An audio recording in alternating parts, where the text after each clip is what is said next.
अस्सलामुअलैकुम dear students, I hope you will be fine. आज की इस वीडियो में हम फर्स्ट ईयर की बुक 3 है, इसकी पोइम नंबर 2 है नाइट मेल। इसको हम पढ़ेंगे। आप अपनी टेक्स्ट बुक जो है इसको ओपन रखिएगा। इस पोइम का नेम है नाइट मेल। याद रखिएगा, नाइट मेल एक ट्रेन को नाम दिया गया है जो कि लंदन से चलती है और ग्लासगो तक लोगों के लिए चेक्स, पोस्टल आर्डर लाती है, खतूत लाती है और तरह तरह के जो पार्सल्स हैं ये लेकर आती है। हमारा जो पोइट है W.H. ऑडेन, इसने यहाँ पर बयान किया है कि ये जो नाइट मेल है ये किस तरह अपनी जो ट्रैवलिंग है, अपना जो सफ़र है उसको जारी रखे हुए किन किन मुश्किलात, सर्दी गर्मी को सहते हुए, उतराई और चढ़ाई को सहते हुए ये बर वक्त जो है स्टेशन के ऊपर पहुंचती है और लोग इसका वेट कर रहे होते हैं और बर वक्त ये पहुंचकर लोगों के जो गिफ्ट्स होते हैं, पार्सल्स होते हैं, लेटर्स होते हैं, ये उन तक पहुंचा देती है। तो आइएगा हम इसकी रीडिंग करते हैं।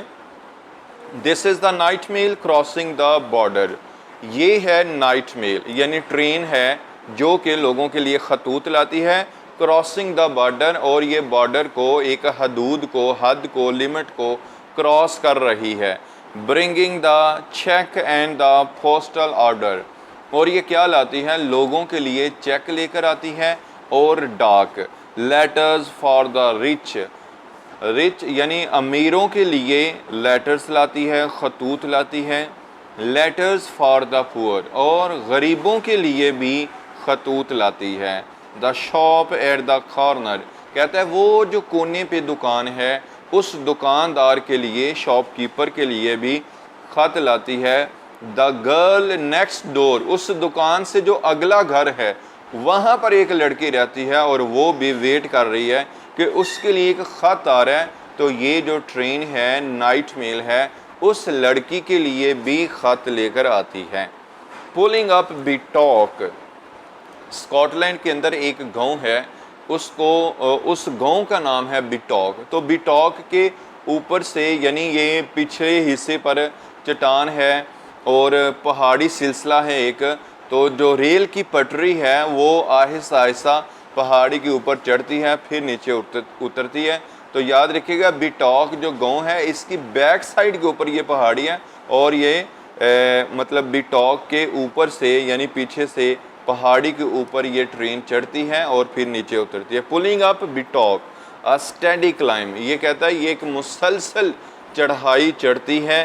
द ग्रेडियंट्स अगेंस्ट हर, और कहता है ये जो नाइट मेल है जब ये सफ़र करते हैं ऊपर चढ़ती है तो इसकी मुखालिफ सिमत में बहुत सारी डहलवाने आती हैं। ग्रेडियंट्स यानी रुकावटें, मुश्किलात, डहलवाने आती हैं। But she is on time, लेकिन इसके बावजूद भी ये वक्त पर पहुंचती है। यहाँ हमारा पोइट हमें एक सबक, एक लेसन देता है कि ज़िंदगी में चाहे कितनी ही मुश्किलात क्यों ना हों, मसाइब हों, बीमार हों या हालात, माली हालात कमज़ोर हो जाएं, इसके बावजूद भी इंसान को चाहिए कि वो हिम्मत ना हारे और जिस काम के ऊपर उसने फोकस किया हुआ है या जो काम करने की उसने ठान ली है उसके ऊपर पूरा फोकस करके तो उसको करना शुरू करें और करना जारी रखें, ना कि हिम्मत हार जाए और दिल छोड़ के अपने उस काम को रास्ते में ही छोड़ के तो चला जाए। तो कहता है द ग्रेडियंट्स अगेंस्ट हर, इसके ख़िलाफ़ मुखालिफ सिमत में बहुत सारी डहलवाने आती हैं। But she is on time, लेकिन ये जो ट्रेन है, नाइट मेल है, ये हमेशा वक्त पर आती है।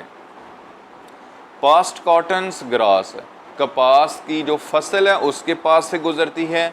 मोरलैंड, मोरलैंड कहते हैं जी दलदल को, नरम ज़मीन जहाँ पर कोई शख्स खड़ा हो, जानवर खड़ा हो या कोई भी वज़नी चीज़ रखें तो वो ज़मीन के अंदर दनस जाती है। तो ये कहता है कि कपास की फसल, दलदल एंड बोल्डर्स, और यानी ऐसे पत्थर जो कि सर्दी गर्मी बारिशों की वजह से, पानी की वजह से जिनकी जो जिल्द है, स्किन है, वो बिल्कुल हमवार हो चुकी है। गोल पत्थर जिनको हम अक्सर देखते हैं, तो कहता है ये गोल पत्थरों, दलदल और कपास की फसल के करीब से गुजरती है।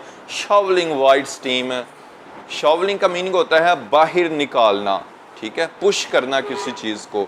जिस तरह आप देखते हैं कि ट्रेन जा रही है तो उसके इंजन के ऊपर वाले पार्ट से धुआं जो है ये शॉवल हो रहा होता है, यानी बाहर निकलता है।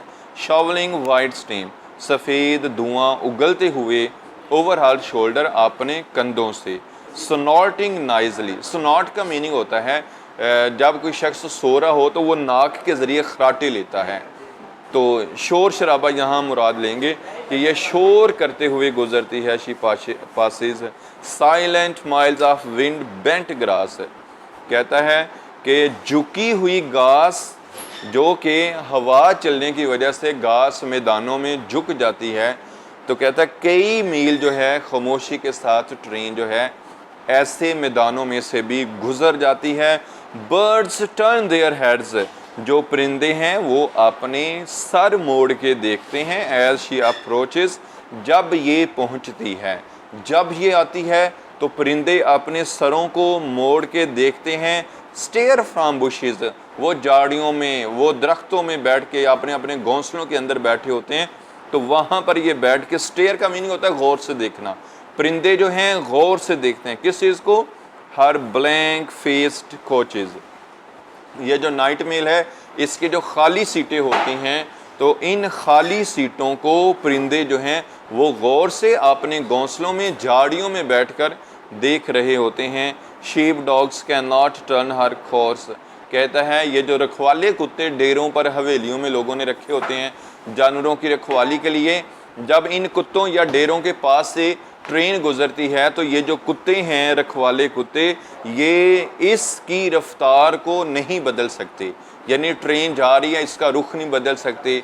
ये चाहे भौंकते हुए उसके पीछे भी भागेंगे लेकिन फिर भी ट्रेन जो है ये अपना रास्ता नहीं बदलेगी। Sheep dogs can not turn her course, they slumber on with pause across, कुत्ते की आदत होती है ये अपनी दोनों टांगे जो है अगली ऐसे फैला के तो उनके ऊपर सर रख के सो जाता है। तो कहता है ये रखवाले कुत्ते अपनी दोनों टांगों के ऊपर अपना सर रख के सोए रहते हैं। क्यों? कि इनका जागना, इनका भौंकना, ट्रेन के पीछे भागना, इनको पता है कि अगर ये इस तरह की एक्टिविटीज़ कर भी लेंगे तो फिर भी ये ट्रेन का जो रुख है, उसकी जो डायरेक्शन है, उसकी जो रफ्तार है, उसको बदल नहीं सकते।